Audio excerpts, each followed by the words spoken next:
Hey guys, we're doing? I'm doing good. Yeah. So I Very had, a hot. call, I had a call from Mick the other day. He said he's been in hospital for a month, and so he's not in real good shape. But we wish him well, right? That's a real Absolutely. shame. Yeah, wish him well. Yeah. So what else is new? Well, Well, I don't know. Did you guys see the fans on the Classics? Let's get Classics back about the album cover. Well, it was never really the definitive decision to use that anyway. It was just Right, one. exactly. It was one of the options, wasn't it?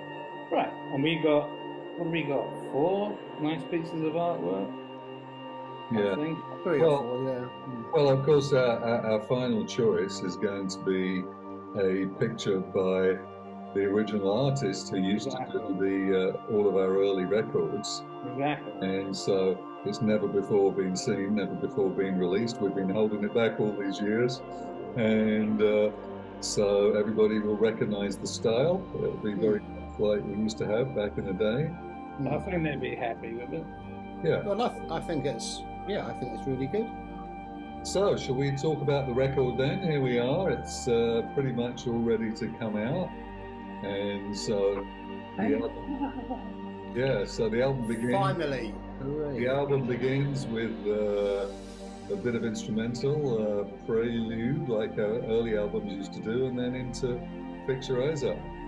Yeah, I think it's great. I like the production's different. It's got some good rhythmic stuff going on at the beginning. I love that track, as you know. Anyway, I actually like this version better, to be honest. Yeah, me too. Yeah, yeah. Our project manager at the record company, he says that that's the one that sounds the most like Classix Nouveaux that you would expect. Wow. And another journalist said to me that you instantly know it's Classix Nouveaux when you hear that. Must be the drums. No, it's obviously the guitar, BP. No, it's a great thing. It could have something to do with Sal's voice, possibly. Well, I think it might be more just the style of music. It's sort of it gives a nod to the 80s. You know, it's got that sort of slightly robotic synthy sound that we used to have. It's sort of upbeat, energetic, and so it has all those Comfortable. Yeah, it has all those elements. Shall we move on to the title track, Battle Cry? Sure. What about Great that? track. Great track. Heavy drums. I think I don't know. It's hard for me to tell. This whole album, I'm excited with. I already said I think it's one of the best albums we've done.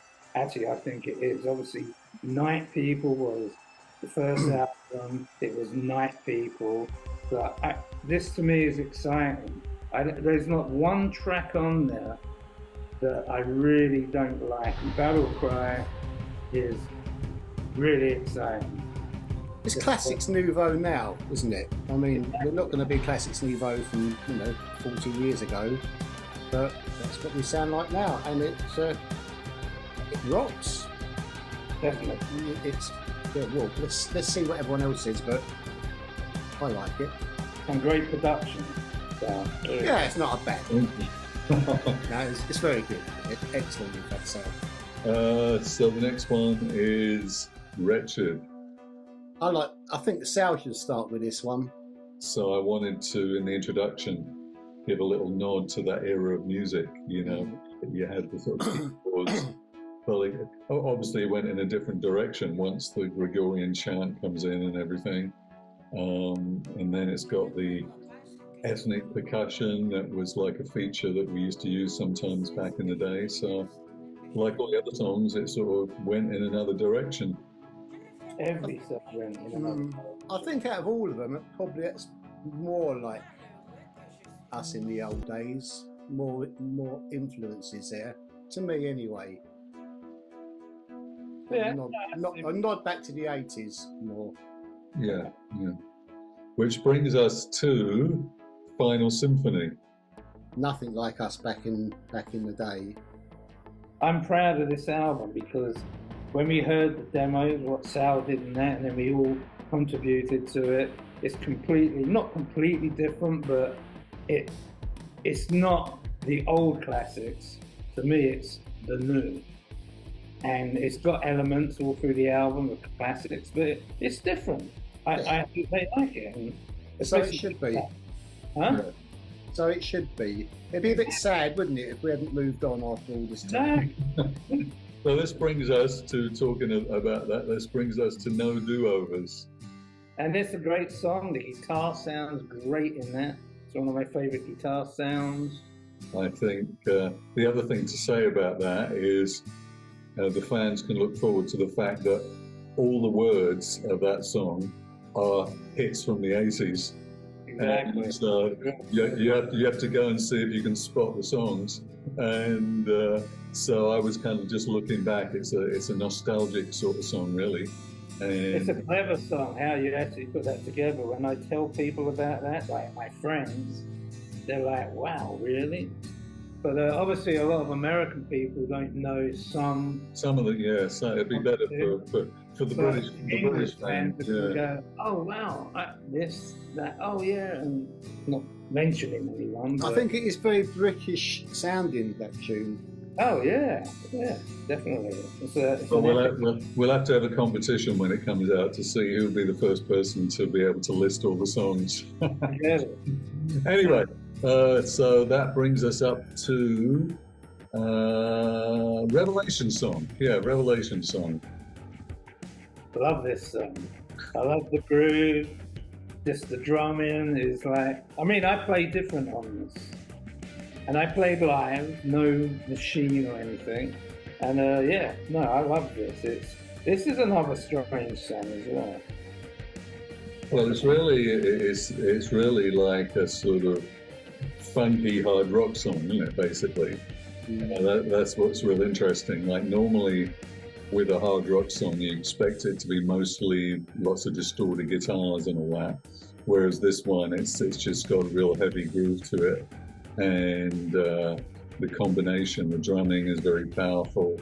And the way, and of course, then later on, it goes into that orchestral arrangement, which was another interesting departure. We tried an orchestra once before on the third album, just on one song, but it was just a little string section. But on this album, we ended up going all in for some full orchestral things, and so that's one of my favorite bits. I think that's really I could listen to that again and again. I love that part. It is one of the highlights, I must admit. The song's great, and up to that point, it suddenly just goes off into the stratosphere. All right, so after that, I'm thinking it must be Never Never Comes. Never heard of it. Gary made this one all funky, didn't he, basically? You know. I love this track. I go down there at least once a week and play drums to it. I told you so. I can't wait for them to hear this. It's a hit to me. A European hit, definitely. Well, That's what it should be. well, on this album, we basically got just 2 old songs that we remade. And this one seemed to be like we had to include it because it just had a whole new, fresh aspect to it, really, didn't it? Yeah. Almost from the beginning, it sounded like a modern song.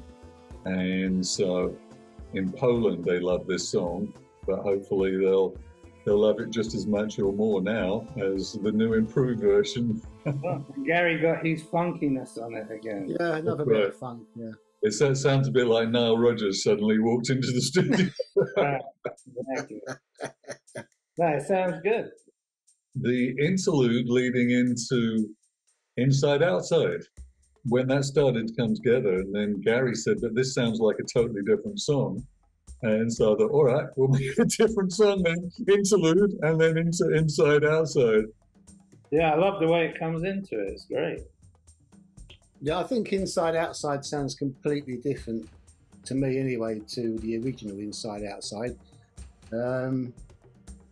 Again, I was determined to try and come up with something. It's one of the first things we started working on, wasn't it, as when we got back together again. And suddenly when I come across that kind of sort of thudding guitar line, basically. The driving, that's the word I was looking for, the driving guitar line. Suddenly got it. Suddenly you hit it and it's like, yeah, got that. Like the pumping. Yeah, the pumping driving guitar line. Great. Actually, it sounds better. This mix again is better than the other. When we first did it a couple of years back, I think the thing was we were not thinking of making an album or doing any more recordings. So it was really just like a casual, I call it like a birthday card to the fans. It was the anniversary of a release, so here's a song that we've done now. Right. But because we were not doing a whole album, we hadn't really established what the sound of the band, the new sound of the band was going to be, or what the production standards or anything. All right, so we're almost at the end of the album, and we've got "Color Me the Sky." It just keeps going and develops. Well, BP kept on pushing me to put more things into the song. It was like orchestra, and then the orchestra wasn't enough. We had to have choir as well, and timpani. Hey, come on, I gotta get involved. Yeah, it sounds great though. It's great. Yeah, it's an epic. Well, people probably think, a drummer, all he does is sits behind and bangs the skins, They don't realise that you're on every detail of the album all the time, every instrument. Exactly. We're always in the background, right, Gary? Nagging us, do this, do that, do the other. Okay. Yeah, but look what happened. Yes, I had some ideas. No, you did. Well done. I give you some, and they come out even better, right? Well, there's slide guitar on that song, right? The BP wanted. Yeah, it's true. I must admit, I want some slide guitar, Gary. Yes, yeah, boss. but you thought I meant country or something. Yeah. No, not country. I was winding you up. But when I heard it, I never thought that for a minute. When you sent it to me, I was still. like, yes, this is it. I knew Chorus what is great as well. you country. Yeah. And the words. The words are very good as well. Well, this is very poetic, this one, because if somebody asked me, what does "Color Me the Sky" mean? I'll say, I have no idea. I don't even know how I came up with that phrase. It just sounded like, yeah, that sounds very poetic, I like that. Let's run with it. So there's a lot of imagery in there that I'm really, I guess everybody can interpret it the way they want, like a Bob Dylan. Well, yeah, the way I usually interpret that is it could be a grey day, it could be a bluebird sky day, beautiful. It could be a sunny. No, you know what I mean. It all depends what mood you're in. Colour me the. It's dark. I'm miserable. That's exactly what I mean. State of mind. Good or what? It's pretty good, isn't it? Well, there's also, of course, we didn't mention, is the classical guitar on there as well. It sounds like a bit of Segovia or John Williams. Yeah, well, I was trying to get everything but the kitchen sink in, so, I'm proud of it, Sal. Very proud of everyone on this album. Well, what I said... Go. Sorry, Sal. No, go ahead. Okay. I don't think any of us 3-4 years ago would ever think would get to this stage, did we? Exactly. Producing something of this quality. So all you can do is be happy with it yourself and then hope other people like it too. I'm sure there's going to be fans out there who thinking, well, this is nothing like the old classics, but we're not the old classics. Right.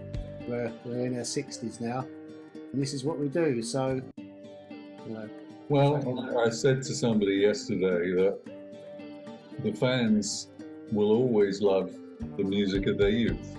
That's always going to be special to them. It's for all of us. But that's done. That's finished. That's gone. That's recorded. They always have those recordings.